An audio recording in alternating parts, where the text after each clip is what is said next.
계시록을 보는 키워드는 추수라고 제가 말씀을 드렸어요. 누가복음 3장에 예수님은 추수하러 오시는 분이다라고 얘기한 것처럼 똑같은 얘기가 계시록 14장에 이제 예수님이 추수하시는 장면이 여기 나오거든요. 그래서 이 추수하시는 이 상황에 필요한 것은, 우리 성도에게 필요한 것은 인내가 필요하다. 무엇을 위해서냐면 주님을 믿고 죽기 위해서 인내가 필요하다. 이게 그 계시록에 이렇게 계시록을 볼 수 있는 바로 그 점입니다. 내가 예수 믿고 정말 이 안에서 내가 죽는, 이게 바로 이 행복이다. 그리고 성령께서도 그 말이 맞다, 이렇게 인정을 해주셨어요. 그러면서 추수에는 두 가지 추수가 있는데, 저 구름 위에 있는 그리스도 같은 분이 보존하려고 하는 추수가 있는가 하면, 기다리고 기다려서 손꼽아 기다려서 보존하려고 하는 추수가 있는가 하면, 이 분노, 진노의 큰 포도주 틀에 던져버리려고 하는, 그러니까 진노의 대상이 되기 위한 추수가 있다라는 것을 말씀드렸습니다. 어찌됐든 추수하시는 예수님이 우리를 보존하기 위해서 늘 우리를 지켜보고 또 지켜봐서 이제 됐습니다라고 해서 이렇게 데려가는 그 낫질에 속한 거냐, 아니면 너는 이제 진노의 대상이다라고 해서 포도주 틀에다 집어 던져서 즙을 짜버릴 이런 거에 들어가는 거냐, 이제 이거 우리가 선택해야 될 일이고 요한이 그 얘기를 해주고 있는 거예요. 자, 그러면 7 봉인에 관한 얘기를 했는데, 이 봉인에 관한 것은 이런 겁니다. 제가 이제 지난 설교 거의 끄트머리에도 이런 말씀을 드렸듯이, 어느 나라 어느 민족, 그 옛날 사람이나 지금 사람이나 공통적인 그런 그 키워드가 있어요. 이제 그런 것들에 관한 얘기인데, 이게 이제 7 봉인이 이제 그 상징성을 가지고 있어요. 한번 이제 들어가 보겠습니다. 계시록 6장 1절부터 7 봉인이 이제 차례로 해제가 되는 이런 내용이 나오거든요. 첫 번째 봉인은 흰 말이 툭 튀어나옵니다. 첫 번째 봉인을 딱 뜯으니까 이 흰 말이 기다렸다는 듯이 팍 튀어나와요. 이 흰 말이라고 하는 것은 이제 그 뒤에 이제 제가 인용을 했는데요. 신실과 진실과 정의, 누굴 말하냐면 하나님을 말하는 거예요. 그래서 이 흰 말이라고 하는 건 하나님 편을 말하는 겁니다. 그러니까 내가 보면 어린 양 7인 하나를 떼는데, 그때 내가 들으니 내 생물 중에 하나가 우레와 같은 소리로 말하여 보라. 그러니까 내가 보니까 흰 말이 나왔다. 활을 가지고 면류관을 받고 이기고 또 이기고 하더라. 그러니까 정복하고 또 정복하고 또 정복하더라. 그러니까 하나님 편에서의 신실과 진실과 정의가, 그러니까 흰 말이 상징성이 하나님인데, 하나님을 뭐라고 설명을 할래? 그랬더니 신실과 진실과 정의, 이거하고 비슷한 얘기가 있죠. 빛의 열매 3가지, 착함과 의로움과 진실함에 있다고 그랬잖아요. 이제 그게 하나님의 그 언어로 표현한 하나님이거든요. 그러니까 하나님의 반대편은 그 반대편을 그 반대편 낱말을 찾으면 되겠죠. 이게 첫 번째 봉인이 풀리니까 흰 말이 나와서 쭉 이기고 또 정복하고 정복하는 거예요. 그러니까 이 세상에는 어느 편이 있냐면 흰 쪽, 하얀색 말 쪽 편이 있는 거예요. 그러니까 신실과 진실과 정의의 편이 있습니다. 이게 하나의 기둥이에요. 우리는 이쪽 편에 속한 사람이잖아요. 이쪽 편에 속했기 때문에 너무나도 자연스러운 거고, 이 흰 말이 또 활을 가지고 면류관을 받고 이기고 또 이기고 이기는 것이 전혀 이상하지가 않아. 근데 이게 봉인이 첫 번째 봉인으로 끝나는 게 아니라 7개가 남았어요. 근데 이 첫 번째 봉인에 이제 두 번째 봉인이 이제 풀리는데, 두 번째 봉인은 뭘 말하는 걸까? 이거의 반대 세력이라고 보시면 돼요. 완벽하게 반대. 동에서 서가 반대가 나오듯이 반대를 보시면 돼요. 자, 계시록 19장에 흰 말이라고 하는 것이 나와요. 같은 계시록에서 뭐라고 되어 있냐면, 이 흰 말이라고 하는 것은 19장 11절. 이 19장의 시점이 어느 시점이냐면 이제 예수님이 거긴 이제 상징을 바벨론이라고 돼 있는데 바벨론은 뭐냐면 이 세상의 주권 잡은 이 세상을 어지럽게 하는 세력의 마지막 결정체를 말하는 거거든요. 이제 소탕작전 들어가는 거예요. 그러니까 지리산 빨치산 소탕작전 들어가듯이 이제는 이 19장쯤 되면은 혼인잔치, 공중 혼인잔치 있기 직전에 청소를 싹 해버리는 거예요. 그때 이제 여기 장면이 나오는데 내가 하늘을 보니까 하늘이 열리고 거기서 흰 말이 있는 것을 보았습니다. 똑같죠? 이 흰 말이. 흰 말이 뭘 상징하냐면 이 첫 번째 봉인에 나오는 이 흰 말과 똑같은 거예요. 이 안에 이렇게 풀려 있어요. 그러면서 이 흰 말에 뭐라고 써 있냐면 신실과 진실 그리고 정의, 심판 이런 개념들이 써 있다는 거예요. 그러니까 말을 봤다고 해서 이 하는 이 말이 아니고 뭘 보냐면 이 세상의 축 중에서 가장 첫 번째 축은 하나님 편에 속한 건데 하나님 편에 속한 것은 그냥 말, 홀스가 아니라 정의와 심판, 신실과 진실의 개념이라는 거예요. 그러니까 이게 표면으로 드러나는데 누굴 통해 드러나느냐면 이 자연계를 통해 드러나고 사람을 통해서 드러나는 거예요.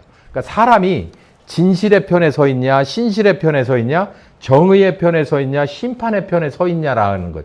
그 반대편에 서 있냐에 따라 내가 흰 말과 함께 선 사람이냐, 아니면 검정 말과 함께 이렇게 되는 거예요. 그분은 피 묻은 옷을 입었다. 이미 피를 한번 흘린 분이라는 거예요. 이 십자가를 상징하는 거죠. 그분의 이름은 하나님의 말씀이다. 이게 다 성경이 연결되는 거예요. 히브리서에 그랬잖아요. 우리 같이 통성기를 기도할 때 제가 가끔 쓰는 용어가 뭡니까? 살았고 운동력 있는 말씀이라고 얘기하잖아요. 그러니까 하나님을 어떻게 표현하느냐면 여기서는 신실과 진실, 정의, 심판이라는 개념으로도 그리고 말씀으로도 얘기하는 거예요. 그러니까 말씀이면 언어인 줄 아는데 그게 아니에요.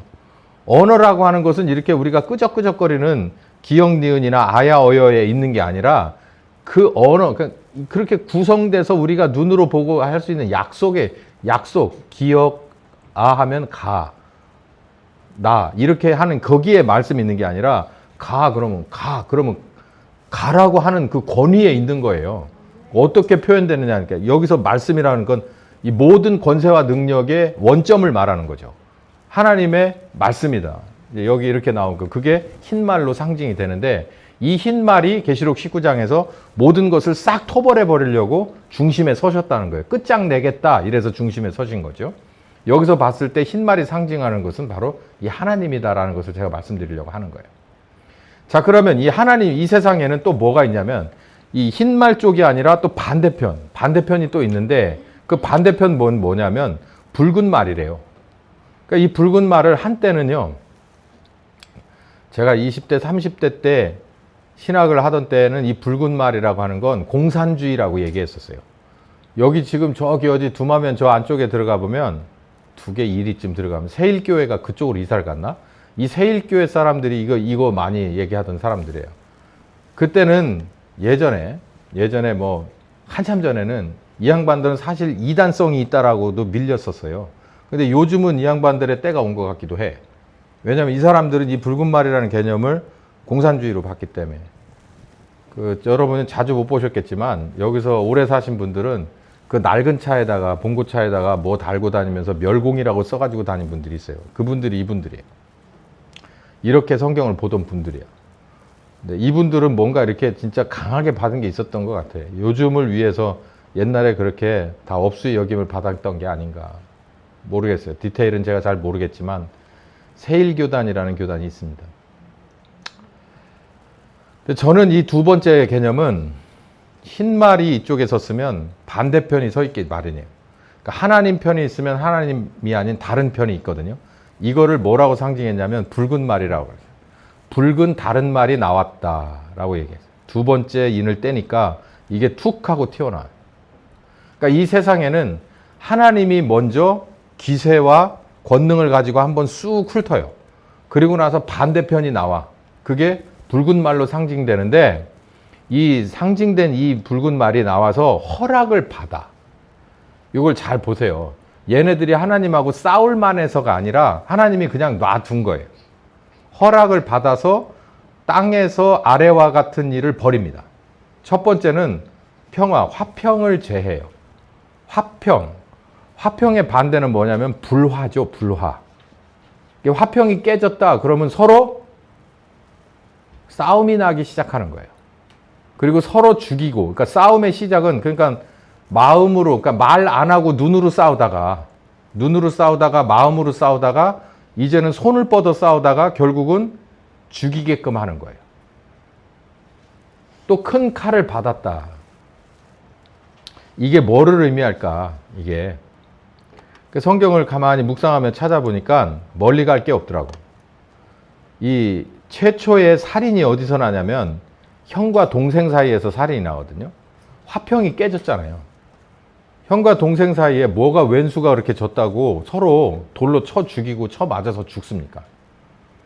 여기 그 얘기가 쭉 나오는데 창세기 4장 8절에 보면 결국은 손을 뻗어서 돌을 쥐어서 동생의 머리를 때려서 죽이는 이 살기가 그냥 현실에서 열매를 맺어서 피를 흘리게끔 만드는 죽음을 만들어내는 바로 그 원점이 어디냐면 바로 여기에요.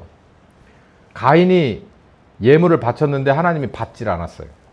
그래서 가인이 화가 머리 끝까지 났습니다. 뭐 그럴 수도 있지. 그러니까는 여호와 하나님이 가인에게 타일렀습니다. 네가 어째서 화를 내냐. 이런 얘기 있죠. 방귀 낀 놈이 성낸다고. 하나님이 안 받았을 때는 안 받는 이유가 있는 거 아니에요? 그러니까 애들을 가만히 보면 그럴 때 있잖아요. 그럴 때는 매가 약입니다. 지가 잘못했는데 퉁 부리는 놈은요. 그냥 뒤통수 세게 때리는 게 약이에요. 그냥 놔둬서 말로 안 되는 거예요. 여기 근데 하나님이 말로 하셨어요. 네가 어찌해서 화를 내느냐? 네가 무엇 때문에 얼굴을 찡그리느냐? 제가 이게 현대어 버전으로 했으니까 읽기가 좀 편하시죠? 그 다음이 뭐라고 그러냐면 읽어봅시다. 시작. 네가 옳은 일을 했다면 왜 내가 너의 예물을 받지 않았겠어? 그러나 네가 옳은 일을 하지 않았다면, 잘못했다면 죄가 네 문 앞에 도사리고 앉을 것이야. 이 도사리고 앉아있다는 게 뭐예요? 여러분 이 표현이 참 재밌는 표현인데 죄라고 하는 놈이 네가 잘못했다면 죄라고 하는 놈이 네 문 밖에서 도사리고 앉아있을 거야. 이게 무슨 뜻입니까? 그냥 속임. 응? 너를 덮치려고 네가 옳지 않은 일을 하게 되면 반드시 그 죄값을 받게 된다는 거예요. 도사리고 앉을 것이야. 죄가 너를 다스리고 싶어 하여도 너는 죄를 이겨야 한다. 그냥 쉽게 말하면 잘못했으면 잘못한 걸 받아들이라는 거예요. 내가 이걸 잘못했는지를 몰라서 이렇게 방방 뜰 때는 그렇더라도 하나님이 너 이거 잘못했어 라고 하나님의 권세와 능력이 하나님의 진리가 가르쳐 주잖아요. 거기서 두 찔이 나와요. 하나는 그거 잘못했나? 그러고서 푹 죽는 애가 있는가 하면 엄마가 얘기해도 계속해서 퉁부리고 몰라! 그러고 저기 쳐다보고 그래요. 이제 머릿속에 확 오십니까? 애들 둘을 키워보신 분들?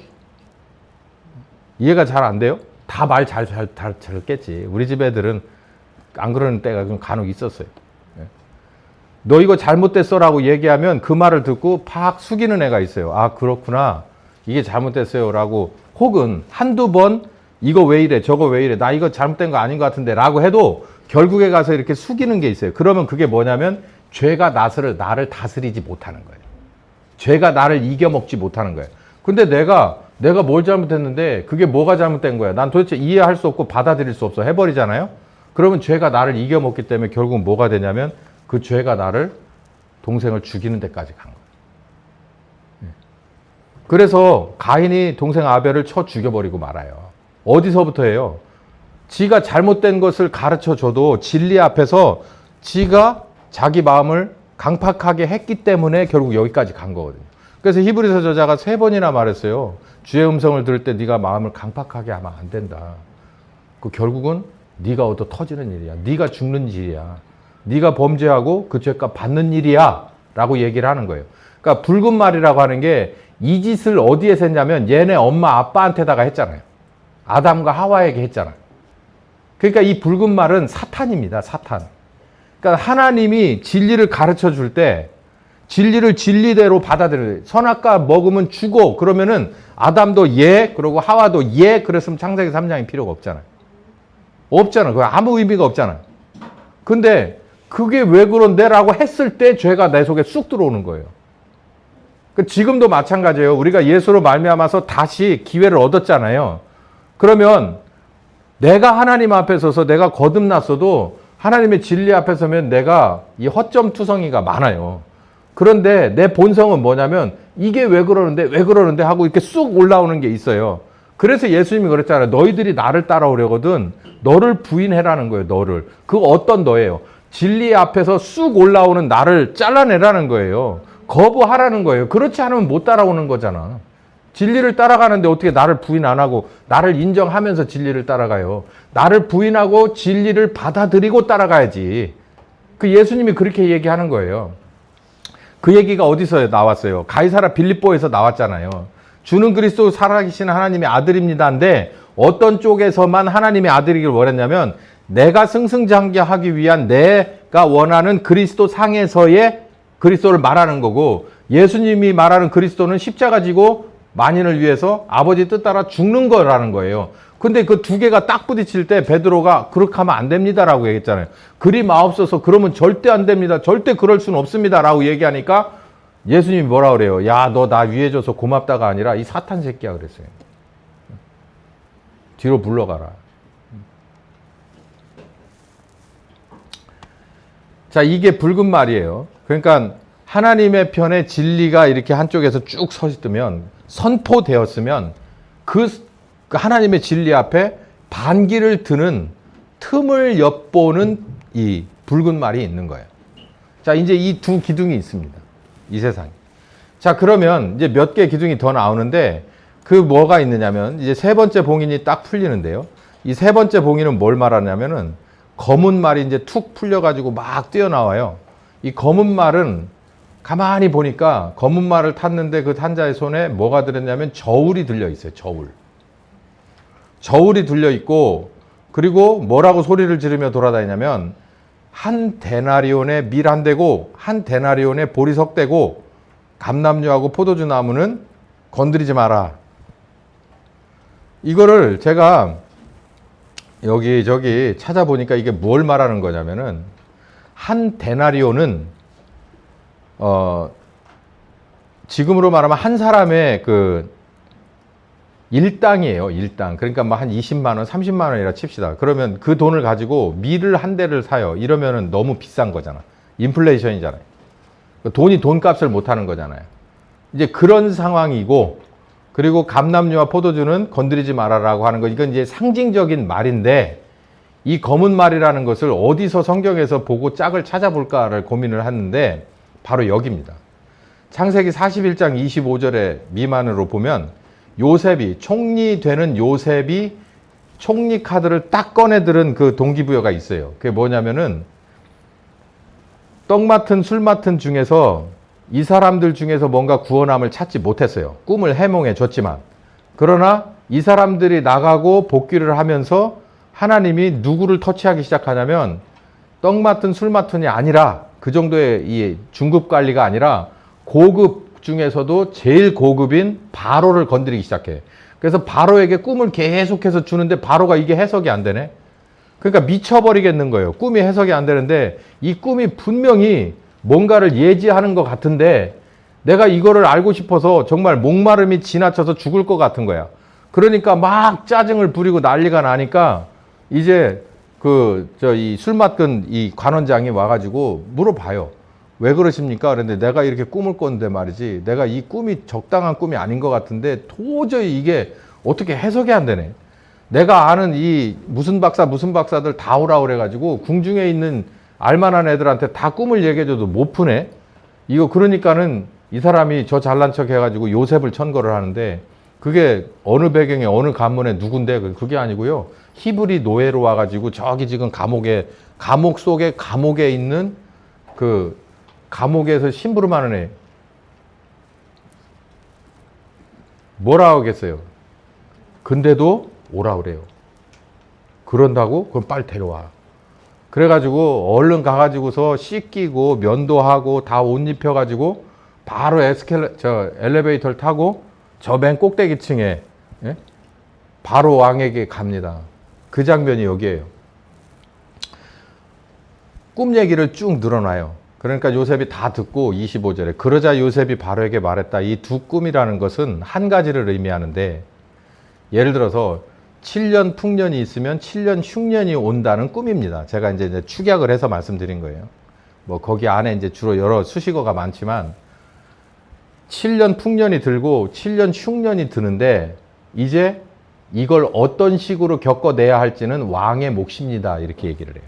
그러면서 제가 천거할 때는 제가 추천하기는 이렇습니다. 이제 왕께서는 총명하고 지혜로운 사람을 택해서 나라 일을 맡기셔야 되지 않겠습니까? 행정구역을 5으로 나누고 각 구역마다 관리를 두시고 풍년이든 7년 동안은 잉여 농산물을 모조리 거두어서 왕의 권한으로 각성 창고에 비축해 두시고, 이와 같이 식량 비축해 두시면 앞으로 7년 동안 있을 흉년에도 백성들은 굶지 않을 것입니다. 그러니까 방향도 제대로 알려준 거예요. 이 꿈에 대한 해몽도 정확했고 그 해몽에 대한 답도 어떻게 해야 되는지 대안까지도 쭉 설명을 해준 거예요. 그래? 그러면은 네가 해라. 이렇게 된 거예요. 그러면서 다 빼줬어요. 테이블도 책상도 주고 도장도 주고 나는 그냥 너 위에 사무실 하나만 가지고 있을게. 나머지는 네가 다 해. 말 안 들었다가 나한테 말해라. 그냥 내가 싹 쓸어 볼 테니까. 이렇게 해준 얘기가 바로 요셉 얘기거든요. 이 얘기가 이 검은 말하고 연결돼 있어요. 자, 저를 보세요. 졸립죠? 여기가 참 중요한 파트예요.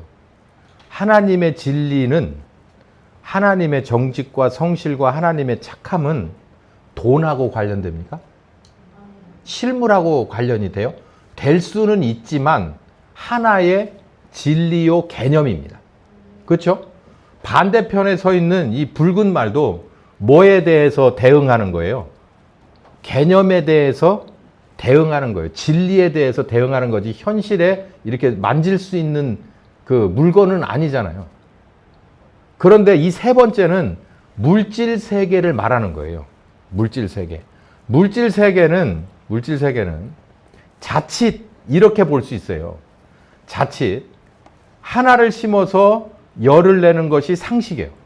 그래서 열 하나 내고 열 둘 내는 사람이 좋은 농사꾼이고 거기에 대해서 뭔가 좋은 종자와 그리고 병충해를 이게 바로 생명공학에 종사하는 사람들이고, 이런 사람들, 그러니까 생산성과 물질에 관한 얘기가 바로 이 검정말입니다.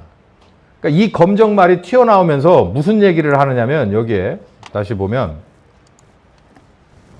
한 데나리온의 밀 한 대, 이게 적정하지 않아요. 돈은 큰데 가치는 큰데 돈의 가치는 크게 평가되어 있는데 물건이 거기에 맞지를 않아. 우리 인플레라고 말하는 거죠. 보리석 때도 마찬가지. 근데 감람류와 포도주는 해치 말아라. 그건 비교하지도 말아라. 그냥 놔둬라 라고 하는 거예요. 그래서 이 세상에서 지금 뭘 보는 거냐면 이 물질에 관한 것을 어떻게 바라보고 어떻게 받아들이느냐라고 하는 개념입니다. 이게. 그러니까 우리가 하나님의 진리의 말씀을 먹고 사는 우리들의 영도 있어요. 우리들의 마음도 하나님의 뭘 먹어야 되냐면 말씀을 먹어야 돼요. 그러니까 우리들의 영과 마음은 우리들이 먹는 이 오늘 먹었던 저런 냉면이나 뭐 거기에 올려 먹었던 여러 가지 뭐 이 훈제고기나 이런 걸로 우리의 마음이 살찔 수가 없어요. 우리의 영이 살찔 수가 없어. 건강해질 수가 없고 하나님의 말씀으로만 진리로만 해당되는 영역이에요. 소화하고 영양소를 얻어야 되는 게 우리들의 두 부분이에요. 영과 마음이란 말이에요. 근데 몸은 어떻게 생각하기 쉽냐면 몸은 뭘 먹어야 된다? 떡을 먹어야 해결된다라고 생각하게 만드는 거예요. 뭐가? 여기 지금 검정말이. 그래서 사람이 하나님을 믿으면서도 어디를 끊지 못하는 거예요. 이 세상을 끊지 못하는 거예요. 검정말이 막 뛰어다니면서, 그러니까 이거 사실은 어느 편이라 말할 수가 없어요. 이걸 하나님의 편이라고 볼 수도 없고 사탄의 편이라고 단정 지을 수도 없어. 우리가 이 말을 관리를 어떻게 하느냐에 따라서 하나님의 편에 서게 할 수도 있고 사탄의 편에 보태줄 수도 있는 거예요. 우리가 어떻게 결정하면 되겠습니까?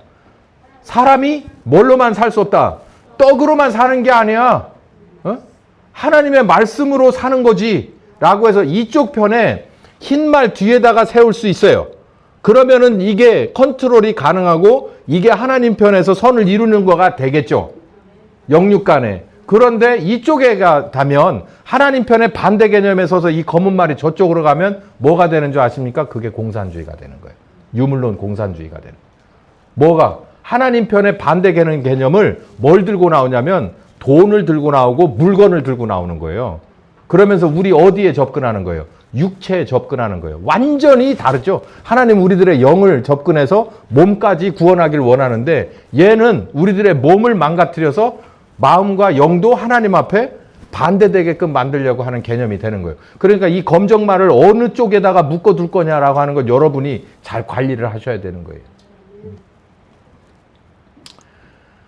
자, 이제 네 번째인데요. 네 번째 인을 떼니까 뭐가 툭 튀어나냐면 청황색 말이 나옵니다. 청황색. 이 청황색 말은 여기 친절하게 뭐라고 되어 있냐면 사망에 관한 말이다라고 되어 있습니다. 음부가 뒤를 따라요.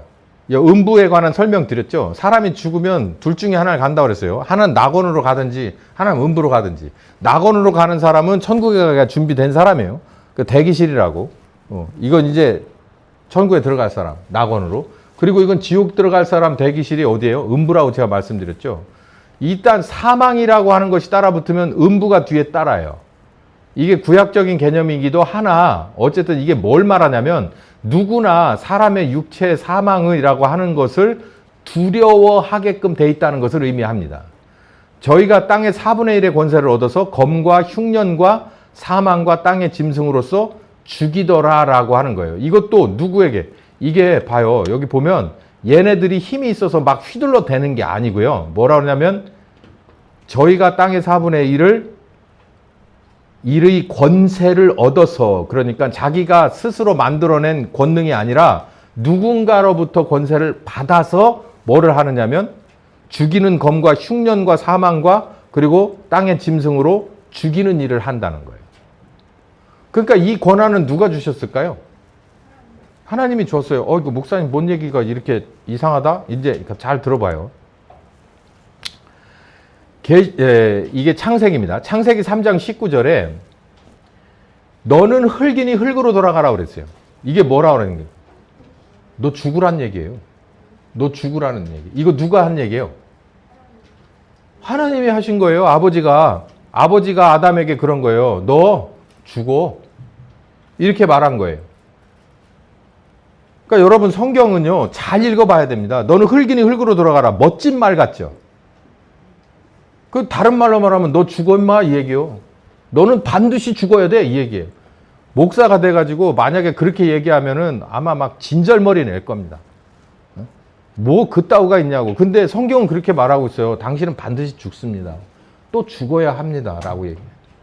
그러니까 우리가 죽음이라고 하는 건 우리는 교회를 다니면서도 우리가 성경적인 삶을 산다고 하면서도 죽음이라고 하는 것에 대해서는 두려워가지고 여기 있는 이 책장을 넘기고 싶어 하지 않아요. 근데 성경은 확실하게 써놨어요. 너는 반드시 죽을 거라는 거예요. 흙이니까 흙으로 돌아가라고 명령을 했어요. 히브리서 9장에 한 번 더 확실하게 했는데 한 번 죽는 것은 사람에게 누가 정한 거다? 하나님이 정해놓은 룰이라는 거예요. 하나님의 룰을 어떻게 벗어나느냐는 거예요. 우리 조상들이 벗어난 사람이 하나도 없었으면 우리도 똑같이 가요. 이거 두려운 일이긴 하나 이거를 벗어날 수 있는 인간이 없다고. 어쩔 수가 없는 거예요. 저도 참 이 얘기를 하면서도 섬뜩한 게 뭐냐면 이론상으로 그렇지만 제가 이렇게가 아니라 제 아내가 이렇게 아프면서 이렇게 보니까 이게 아주 가깝잖아요. 이거 한 번도 아니고 두 번씩이나. 이게 어떤 느낌인지 느낌은 압니다. 이게 쉬운 얘기는 아니나 성경이 이게 진리라고 하는 거예요. 진리가 어떤 거는 참 달콤한 것도 있고 막 힘을 막 주는 카페인 성분이 있는 것도 있긴 해. 근데 이런 말씀을 들으면서도 너무 섬뜩한 거예요.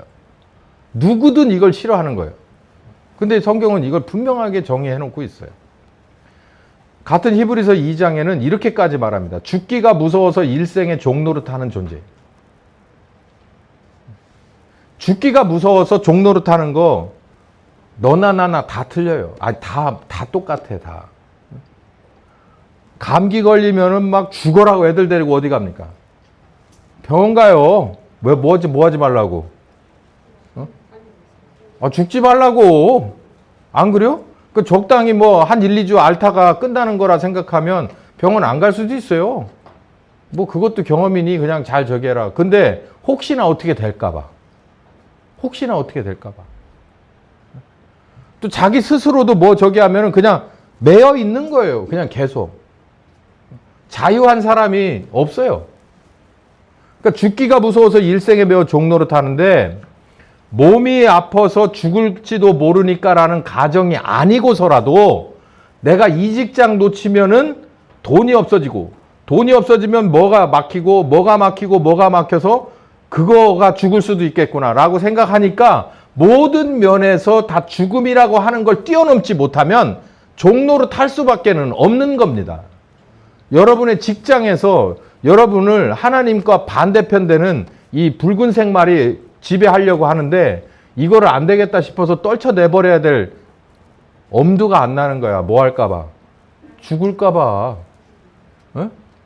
잘릴까봐 죽을까봐 종로로 타는 거예요. 내가 이러면 안 되는데 내가 이러면 안 되는데 이렇게 이 방향으로 계속 가면 안 되는데 라고 하면서도 그냥 끌려가는 거예요. 이게 종인 거예요. 이게 종. 종의 반대말은 뭡니까? 자유인이잖아요. 자유인은 자기가 하고 싶은 일을 하는 거예요. 즐거워서 하는 거예요. 의미를 거기에 두는 거예요. 내가 손에 잡히는 게 적어도 의미를 거기에 두는 게 바로 자유인인 거예요. 우리를 자유케 했는데 여기 보면 죽는 것 때문에 종노릇해. 하기 싫어도 억지로 할 수밖에 없는 거예요. 니네 그렇게 하지 말라는 거거든. 그러지 말라고 예수님이 십자가에 죽었다는 거예요. 이게 청황색 말입니다. 이게 이런 개념이 있는 거예요. 자, 첫 번째, 하나님은 진리의 개념, 선의 개념, 착함의 개념, 그 개념에 반대되는 모든 것이 이 붉은 말입니다. 양쪽에 딱 기둥으로 서 있어요. 우리 보고 선택을 하라는 거예요. 어느 쪽으로 갈 거냐. 어느 쪽 말을 따라갈 거냐. 그러면서 중간에 막 이리저리 망아지 새끼처럼 뛰어다니는 게 검정말. 그게 뭐냐면 우리는 육체이기 때문에 이 땅에서 물질론이 우리를 유혹하거나 우리를 주장하려 든다 이 말이죠. 우리가 이걸 잘 관리를 해서 내가 이 물질을 주장하고 지배한다면 이건 우리에게 있어서는 천군만마가 되겠지만 그렇지 않으면 이게 사탄 쪽으로 간다면 이 하나님 쪽으로 나는 따라갈 수가 없어요. 이쪽에 따라갈 수밖에 없어. 그 여기 청황색 말 거기다 더군다나 뭐라고 하는 개념이 와요? 죽음이라고 하는 강의 앞에 쫙 있잖아요. 육체의 죽음이라고 하는 게 쫙 껴 있잖아요. 이거를 어떻게 순수하게 하나님의 뜻으로 쉽게 받아들이고 넘어가겠느냐. 매사에 여러분 이런 얘기 있지 않습니까? 죽을 각오로 못할 게 뭐 있냐. 그러니까 죽음이라고 하는 걸 뛰어넘은 사람이 현실에서 타협할 이유는 없는 거예요.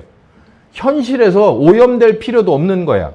죽음이라고 하는 개념을 뛰어넘었는데 그게 우리가 정말 누구나 다 몸을 가진 인간들이 뛰어넘기가 정말 가장 어렵다라고 하는 그 개념을 뛰어넘어 버린 사람. 이 청황색 말이 그거예요. 앞에 늘 왔다 갔다 하는 거예요. 그러면서 이 청황색 말이 이 검정색 말처럼 이 물질론처럼 이 죽음이라고 하는 이 죽음의 개념이 우리에게 도움이 될 수도 있고 우리에게 정말 치명적인 약점, 우리를 종으로 만드는 이 갈고리와 같은 존재일 수도 있다는 것을 말하는 거예요. 예를 들어서 죽음을 뛰어넘어 버린 사람들, 초대교인들이에요. 이 사람들은 세상이 감당할 수 없다는 거예요. 세상이 그 사람들을 감당할 수 없는 사람은 딱 하나예요. 죽기로 작정한 사람들. 예수를 위해서 죽기로 작정한 이 사람들을 세상이 감당할 수가 없는 거예요. 아무리 옥에다 갖다 쳐넣어도 아무리 뭐 이래서 고문을 하고 이 사람들의 경제권을 뺏고 어느 한 곳으로 몰아서 이 사람들에게 불이익을 준다 하더라도 이 사람들은 그게 두렵지가 않은 거예요. 그보다도 더한 것을 다 내놔버렸기 때문에. 그러니까 이 세상이 이 사람들을 감당할 수 없는 사람들이라는 거예요. 그러면 이 청황색 말을 내가 길들여 타고 다니는 거가 되겠지만 그렇지 않고 뭔 일만 하면 이것이 쑥 나타나가지고 나를 푹 주저앉게 만든다? 그러면은 내가 얘 따라 다니는 거예요. 그러니까 이게 잘못해서 이쪽 붉은색 말 뒤쪽에 무리에 청황색 말이 끼어 있다면 내가 얘를 다스리지 못한다면 나라고 하는 건 아무런 존재 가치가 없어요. 그냥 아무것도 아니까.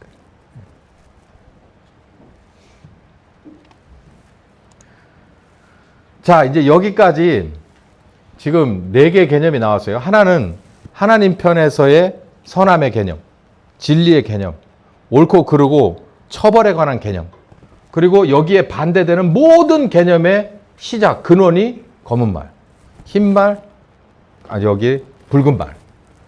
그 다음에 우리가 지금 밟고 사는 땅의 물질의 개념이 검은 말.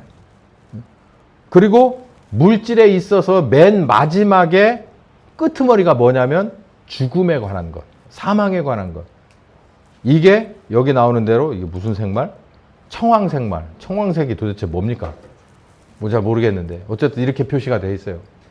니주구리, 우리 표현으로 비속어, 니주구리, 우중충. 이 네 개념이 두 가지 완전히 대비되는 개념에서 검정말과 청황색말이 막 이리저리 뛰어다니는데 내가 이 말들에 내가 어느 편에 서서 이 뛰어다니는 종횡무진하는 이 두 마리의 말을 어떻게 길들일 거냐 아니면 이들에게 지배를 받을 거냐에 따라서 우리의 인생이 확 달라진다. 이 세상은 그렇게 짜여져 있어요, 판이. 자, 그리고 또 뭐가 있느냐면 여기서부터는 아주 심각한 얘기인데 5번째 인을 딱 떼니까 말이 툭 튀어나올 줄 알았는데 말이 나오지를 않아.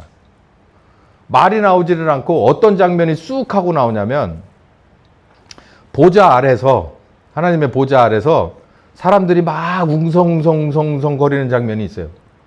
그래서 내가 자세히 들여다보니까 하나님의 말씀과 저희의 가진 증거를 이용해서 죽임을 당한 사람, 이게 순교예요. 순교를 당한 사람들이 제단 아래 쭉 모였어요. 우글우글 모여가지고 큰 소리로 말합니다. 뭐라고 말하냐면 거룩하고 참되신 대주제요. 땅에 거하는 자들의 심판에서 우리의 피를 안 갚음, 신원해 주지 않기를 언제까지 하실 겁니까? 라고 말하자면 이게 농성을 하러 간 거예요.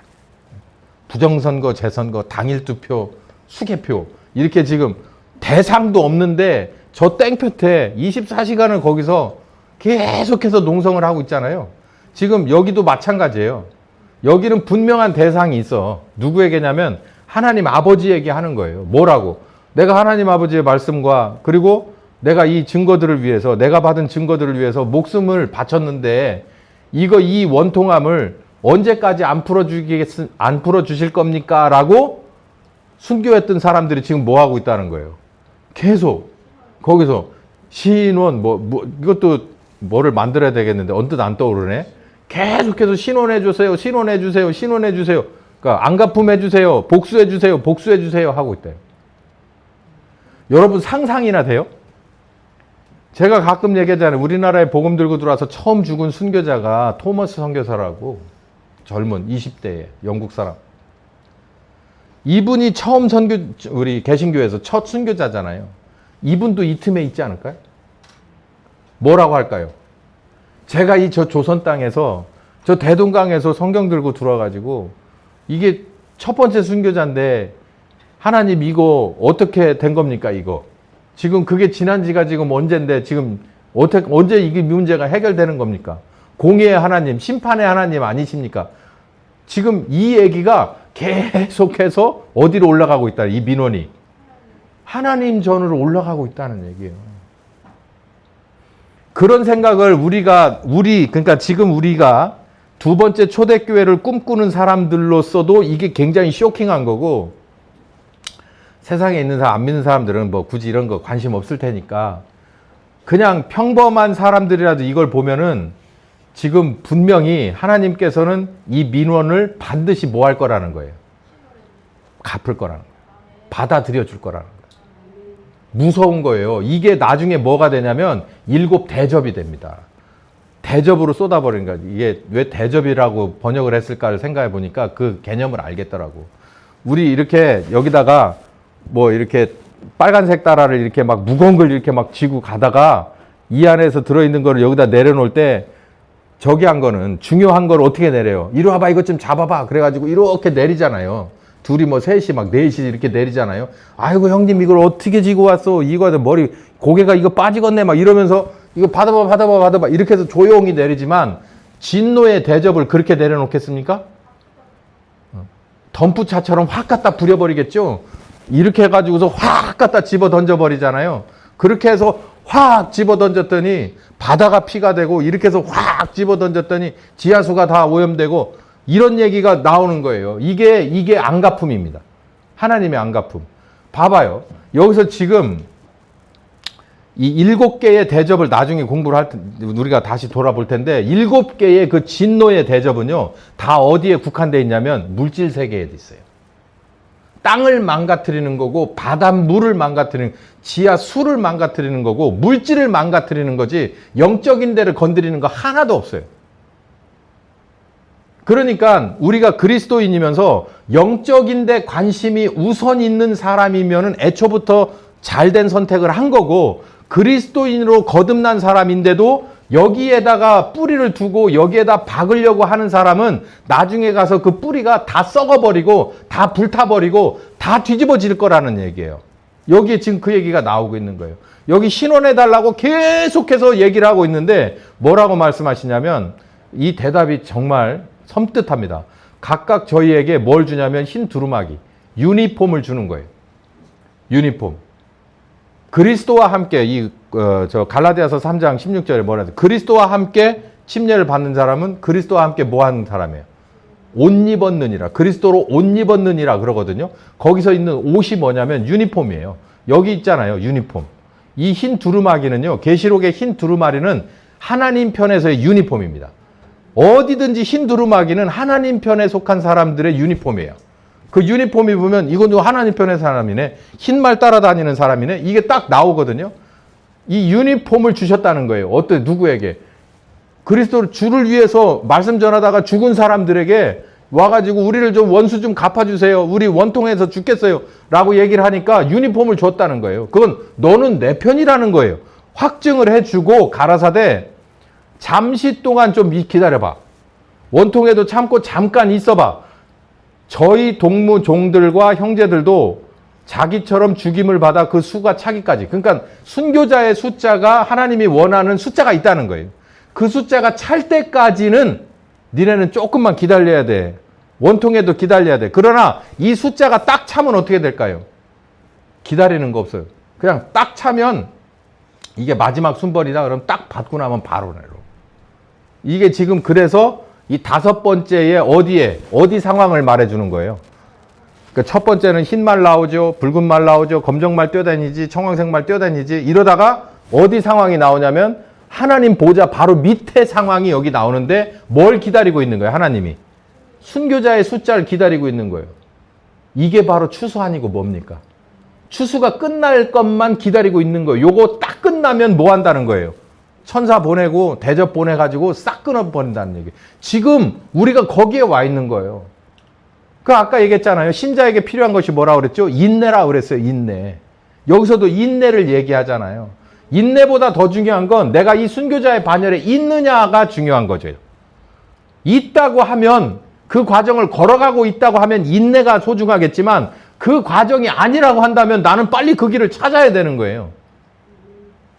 그렇지 않으면 시간이 내 편이 아니거든.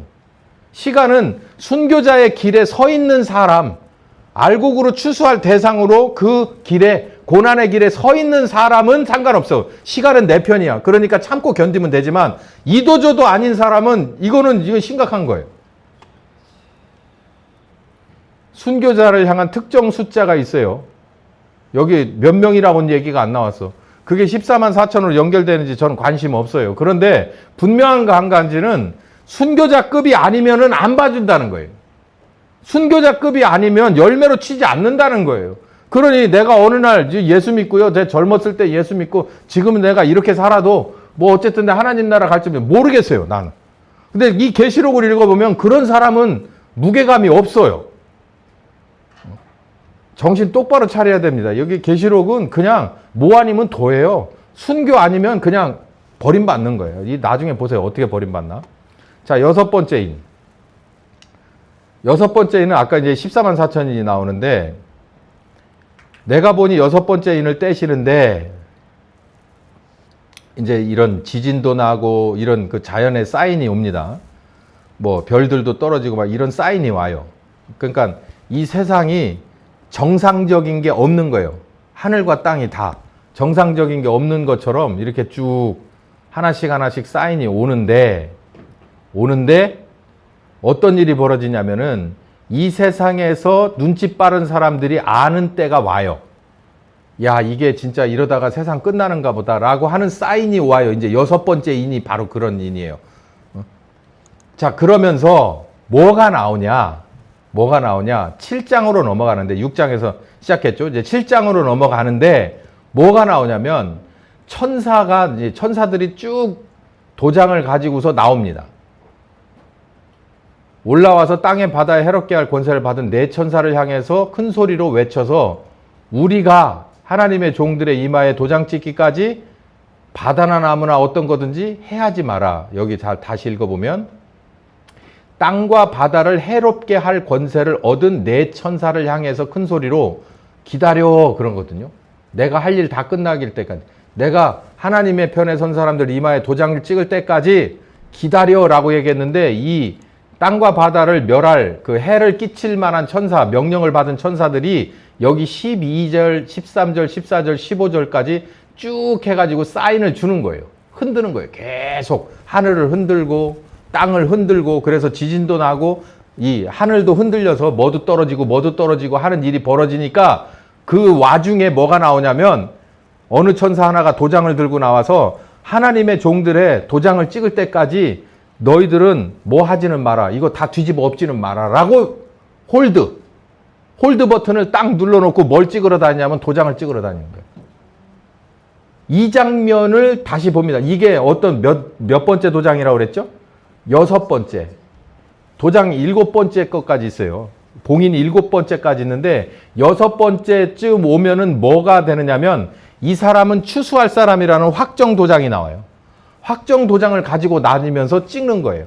그런데 동시에 뭐가 벌어지냐면 세상이 끝나가겠구나라고 하는 사인이 하늘에서도 보이고 땅에서도 보이는 거예요. 그래서 웬만한 땅에 지식 있는 이 상위권들은 아는 거예요. 이게 이러다가 끝나겠구나라고 하는 것을 압니다. 그쯤 됐을 때 지금요 뭐 우리 교회에서 급급되는 분은 없는 것 같은데 조금만 이 지도를 크게 보면 이 땅 버리고 화성 가려고 하는 꿈을 꾸는 사람들이 꽤 있어요. 처음 들어봐요? 저기 250년 미국 그 독립기념일 날 연설에 대통령이 뭐라 그랬냐면 걔네 대통령이 언제는 우리는 달에 갔지만 이제는 어디를 갈 거라고 그랬어요. 화성에 간다고 그랬어요. 그러니까 그 말 나왔으면 이미 제가 볼 때는 한 3분의 2는 가 있다고 봐야 돼. 그게 뭐를 의미하는지 전 잘 모르겠어요. 뭐 화성 가서 살 생각은 없고 주님 나라 가서 할 생각은 있는데, 그러니까 이 세상이 이제는 더 이상 여기가 어렵다라고 생각할 때, 뭔가 다른 대안이 필요하다라고 생각할 때 영적인 그런 일은 무슨 일이 벌어지고 있냐면 확정 짓는 거예요. 이 땅에 심었던 그런 씨앗들 중에서 하나님이 보실 때 추수할 만한 것들 머리에 도장을 찍는 거예요. 그렇게 하기 전까지는 뭐 하지 말라는 거예요. 부수지 말라는 거예요. 이게 7번째 도장 중에서 6번째 도장입니다. 이런 일이 벌어지는 거예요. 이마에 도장받은 하나님의 종, 큰 환난과 순교 어린 양의 피에서 그 옷을 씻어서 희게 한 사람들. 여전히 그 도장을 받는 사람들은 이렇게 돼 있어요.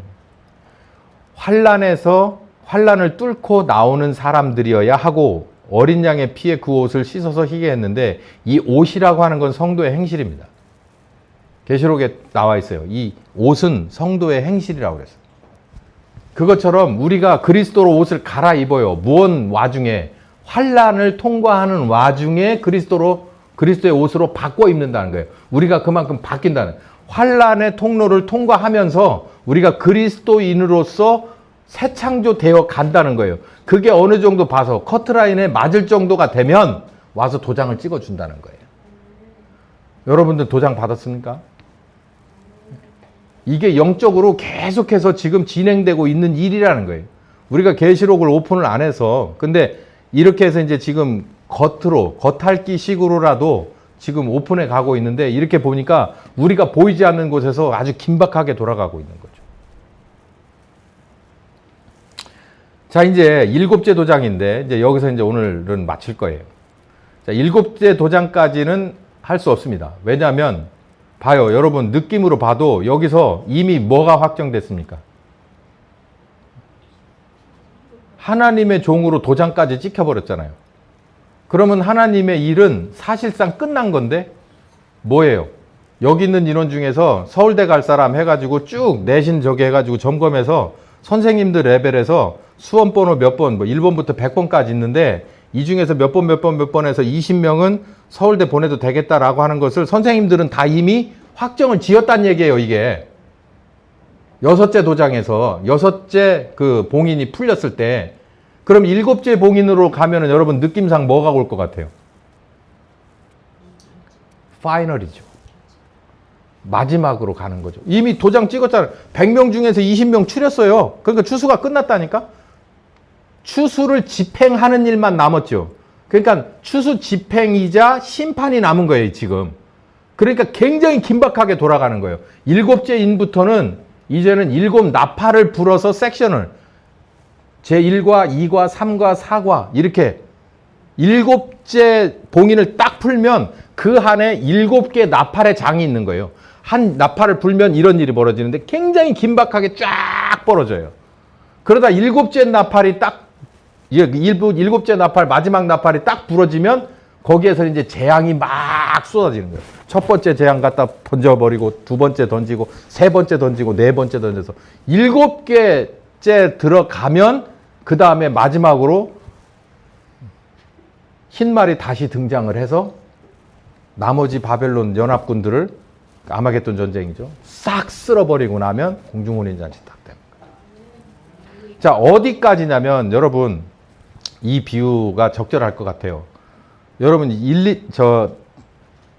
주로 소주병이 2홉짜리가 있고 4홉짜리가 있고 그 위에 병을 뭐라고 부릅니까? 대병이라고 부르죠. 대병을 아신다는 거 보니 참 촌스러운 분들이 많고 나이가 웬만하신 분들이 많고 한 번쯤은 그거 들고 다녔을 것 같기도 하고. 우리 어렸을 때는 굉장히 컸어요. 저는 키가 작기 때문에 대병이 하면 막 이만큼까지 올라왔던 것 같아. 이렇게 들으면 그 금복주 나와 있는 거 있잖아요. 그거 여러 가지로 썼어요. 근데 그 대병에다가 어쩌다가 그게 이제 손에 들어와서 애들이 놀잖아요. 그럼 들고 나와서 거기다 물도 담고 모래도 담아요. 물을 담아요. 한참 들어가요. 2홉짜리하고 4홉짜리는 전혀 달라. 대병은 크잖아. 그럼 많이 들어가요. 그리고 대병을 이렇게 기울여 봐요. 그러면 물이 나오는데 꿀꺽 하면서 물이 나오는데 우리 어린 마음에 이 대병에 물이 다 쏟아지기까지는 진짜 오래 걸릴 것 같아요. 그래서 장난 많이 쳐봤잖아요. 그래가지고 이렇게도 기울여보고 이렇게도 막 90도로도 이렇게 거꾸로도 세워놓고 보고.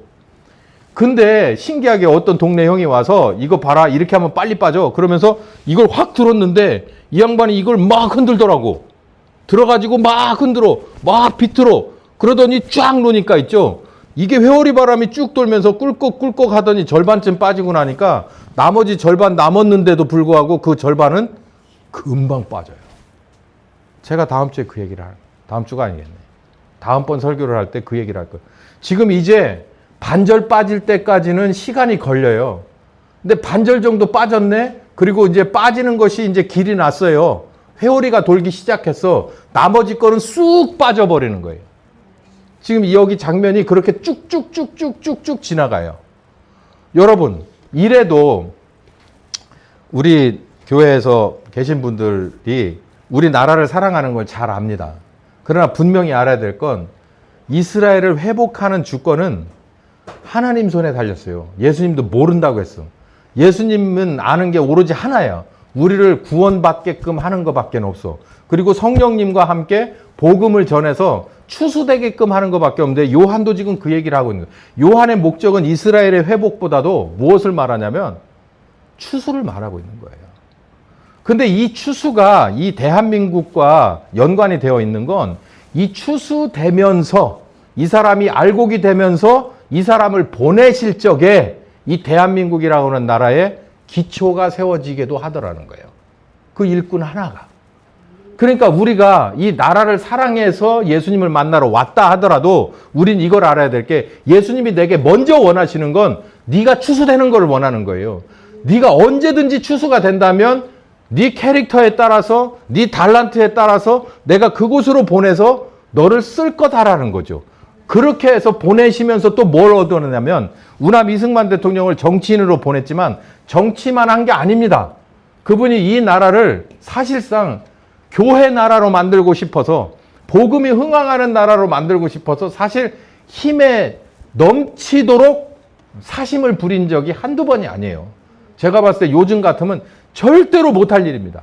예를 들어서 군에다가 군종저기를 하는데 만약에 요즘 같으면 목사님만 하면은 누가 팍 들고 일어날까요? 목사님만 먼저 할 테야. 그러면은 장교로 군종장교 놓을 거야. 그러면 누가 뭐라 할 거예요? 카톨릭 뭐라 그러지, 불교 뭐라 그러지, 뭐 요즘은 원불교도 있다면서 뭐 요즘 이제 좀 있으면 이슬람도 나올지도 모르겠네. 하여간 걔네들이 다 벌떼처럼 들고 일어날 것 같은데 우남 이승만 대통령은 처음에 뭘 딱 세웠냐면 경찰이든 군인이든 경목이든 군목이든 목사님을 세웠어요. 목사님을. 한참 동안 그랬어. 그 뒤로 다른 특기들이 다시 들어왔지만 어디든지 그래. 어디든지 그러면 그냥 교회 우선주의인 거야. 그러려다가 이명박 대통령이 아주 그냥 된통 얻어 쳐졌죠. 그 흉내 내려다가. 우남 이승만 대통령 때는 어리숙한 옛날이기도 하지만 이 양반은 뚝심이 있어서 밀고 나간 거예요.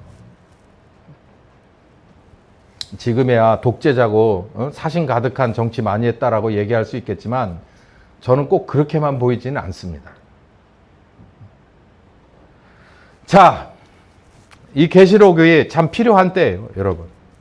우리는 하나님의 나라와 하나님의 뜻이 어디에 있는지, 지금 우리가 어디쯤 와 있는지 좌표 설정을 다시 해야 되고, 그리고 거기에 맞추어서 지극히 냉정하게 청황색 말, 이 죽음이라고 하는 공포도, 그리고 이 물질의 말, 이 검은색 경제적인 이 흐름이라고 하는 이 물질론도 우리는 믿음으로 완벽하게 고삐를 잡고, 그리고 하나님의 쪽에 흰 말을 따라서 갈 수 있어야 돼요. 그 길은 어떤 길이냐면 절대 편안한 길은 아닙니다. 그런 인내를 가지고 그 길을 걸어가지 않으면 여기 그냥 나오잖아요. 진노의 뭐 모든 것, 제발 좀 진노 좀 퍼부어 주세요라고 계속해서 올림픽공원처럼 어디 밑에서 보좌 밑에서 계속해서 얘기를 한다는 거예요. 조금만 참어, 조금만 참어. 얼마 안 남았어. 계속해서 얘기를 해달라는 거예요. 이 판이 딱 끝나기만을 기다리는 건 우리뿐만이 아니에요. 금방 지나갑니다. 그러나 준비되었느냐 아니면 준비되지 못했느냐. 기도하겠습니다. 살아계신 하나님, 정말 우리가 교회를 나오는 첫 발부터 들었어야 될 말씀이고 이게 목적이었다는 것을 이제서야 가르치고 이제서야 배웁니다. 주님, 그 어떤 것보다 우선순위에 열매로서 추수되고 우리 주님이 원하는 뜻이 나에게 다 이루어지는 그 일이 먼저라는 것을 깨닫게 하여 주시옵소서. 온전한 열매는 반드시 쓰게 되어 있습니다. 말씀에도 약속이 있습니다. 등경 아래 두지 않고 등경 위에 걸어 세운다 하셨습니다. 귀한 말씀 따라가게 하여 주시옵소서. 예수님의 이름으로 기도했습니다. 아멘. 네. 오늘 여기까지 하겠습니다.